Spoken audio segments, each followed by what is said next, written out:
क्या आपने कभी सोचा है कि भोलेनाथ को हर पूजा में बेलपत्र ही क्यों चढ़ाया जाता है? क्यों माना जाता है कि शिव की पूजा बेलपत्र के बिना अधूरी है? यह सिर्फ एक पत्ता नहीं, बल्कि उस विष की तपिश को शांत करने वाली आस्था है, जो कभी पूरी सृष्टि को निगलने वाला था। जब समुद्र मंथन से निकला जहर पूरी दुनिया को जलाने लगा, तब एकमात्र शिव ही थे जिन्होंने उसे अपने कंठ में रोका। लेकिन उस तपते विष को शांत करने के लिए देवताओं ने जो चढ़ाया वह था बेलपत्र। बेलपत्र जो ठंडक भी है, श्रद्धा भी है और शिव की कृपा का सबसे सरल माध्यम भी।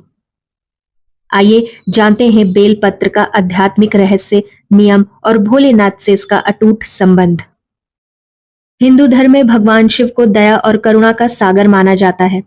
महादेव का स्वभाव बेहद भोला है, इसलिए उन्हें भोलेनाथ भी कहा जाता है। जो भी भक्त सच्चे मन से भगवान शिव की आराधना करता है, उसका कल्याण निश्चित होता है।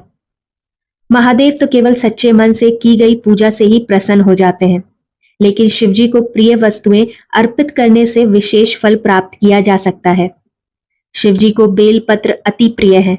मान्यता है कि बेलपत्र चढ़ाने से शिव शीघ्र प्रसन्न होकर भक्तों की मनोकामनाएं पूरी करते हैं। बेलपत्र चढ़ाने से भक्तों की मुराद जल्दी पूरी होती है। अब ऐसे में भगवान शिव को बेलपत्र चढ़ाने के नियम क्या हैं और भोले बाबा की पूजा बेलपत्र के बिना क्यों अधूरी है, इसके बारे में आज हम जानेंगे। भगवान शिव की पूजा बेलपत्र के बिना क्यों है अधूरी? शिव पुराण के अनुसार जब समुद्र मंथन हुआ तो उससे एक घातक विष निकला।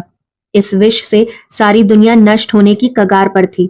तब भगवान शिव ने सृष्टि की रक्षा के लिए इस विष को अपने गले में धारण कर लिया। इससे शिवजी का गला नीला पड़ गया और उनका शरीर बहुत ही गर्म हो गया। पूरी दुनिया भी जलने लगी। देवताओं ने शिवजी को ठंडा करने के लिए बेलपत्र चढ़ाए। बेलपत्र के कारण शिवजी का शरीर ठंडा हुआ और विष का प्रभाव कम हुआ। तब से शिवजी को बेलपत्र चढ़ाने की परंपरा शुरू हुई। धार्मिक ग्रंथों के अनुसार विभिन्न देवताओं की पूजा के अपने अलग अलग विधान हैं। भगवान शिव की पूजा में बेलपत्र का विशेष महत्व है। शास्त्रों में शिवजी को बेलपत्र चढ़ाने के विभिन्न प्रकार के नियम बताए गए हैं।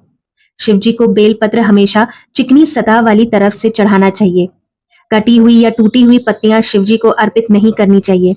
बेलपत्र अखंड होना चाहिए। भगवान शिव को बेलपत्र 3, 5 और 7 संख्या में ही चढ़ाएं। इससे व्यक्ति को उत्तम परिणाम मिल सकते हैं। ऐसी मान्यता है कि बेलपत्र के 3 पत्ते त्रिदेव यानी कि ब्रह्मा, विष्णु और महेश का प्रतीक माना जाता है।